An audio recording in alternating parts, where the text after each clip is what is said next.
আসসালামু আলাইকুম দর্শক মন্ডলী, আপনারা দেখতে পাচ্ছেন আমরা এই মুহূর্তে অবস্থান করছি ইব্রাহিম খলিল রোড। এই খলিল রোডে মূলত ম্যাক্সিমাম হাজি, বিশেষ করে বাংলাদেশের হাজিরা অবস্থান করে এবং এটা প্রতিদিনই সকালবেলার চিত্র। পথের দ্বারে গড়ে ওঠা এই মার্কেট মূলত সুদান থেকে আসা ব্যক্তিরা নিয়ন্ত্রণ করে থাকে। এ হচ্ছে আমরা যে হোটেলে উঠেছি, সাদান আল হুদা। সাদান আল হুদা আমরা 8 দিন থাকবো এই হোটেলে।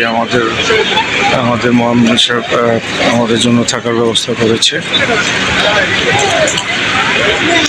এটা হচ্ছে দেখতে পাচ্ছেন ক্লক টাওয়ার। ঠিক ক্লক টাওয়ারের সাথেই আমাদের অল্প একটু মাত্র 3-4 মিনিটের দূরত্বে আমাদের এই হোটেলটি। আর ব্রোস্টাল ফারুজের ঠিক অপোজিটেই হচ্ছে আমরা যে হোটেলটা উঠেছি, এই হোটেল সাদান আল হুদা।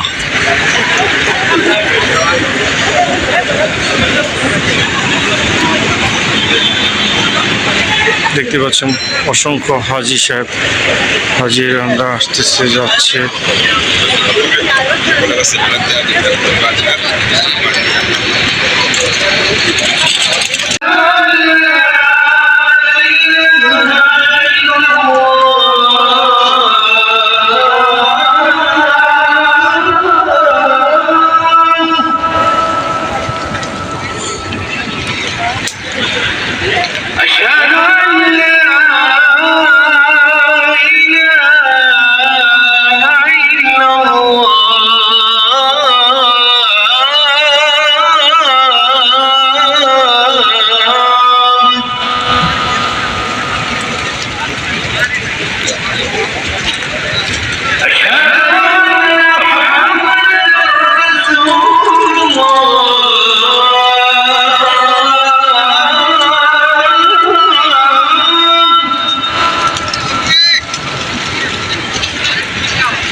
হচ্ছে কবুতর চত্বর, আল খালিল স্ট্রিটের সেই বিখ্যাত কবুতর চত্বর।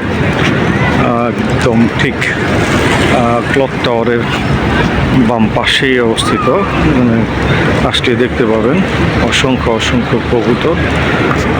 মানুষ খাবার খাচ্ছে। বেশ প্রফুল্ল সবাই। অনেকেই চেষ্টা করেন এখানে কবুতরকে খাওয়ানোর জন্য।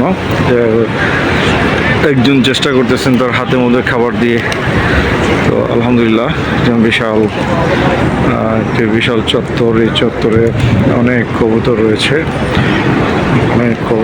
হাজার কবুতর দেখাই যাচ্ছে। তো আপনার যে কেউ আসলে এই জায়গাটা দেখতেই পাবেন এবং সত্যিকার অর্থে খুবই মনোমুগ্ধকর একটি দৃশ্য। প্রচুর কবুতর, হাজার কবুতর আছে এখানে। তো প্রত্যেক হাজি এখানে আসেন, যত হাজি আসে তো এইখানে অন্তত একটু সময় ব্যয় করেন এই শুধু কবুতরের জন্য। আর অনেকে আছেন এখানে, বিশেষ করে সুদান অথবা যারা বেদুইন আছে তারা এই খাবার নিয়ে দাঁড়িয়ে থাকে, বিক্রি করে। তো আপনার ইচ্ছা করলে এখান থেকে নিয়েও কবুতরে খাওয়াতে পারেন। দেখতে থাকুন, ভালো লাগবে। ছোট একটি বাচ্চা খাওয়াচ্ছে, দেখতে পাচ্ছেন সুন্দর।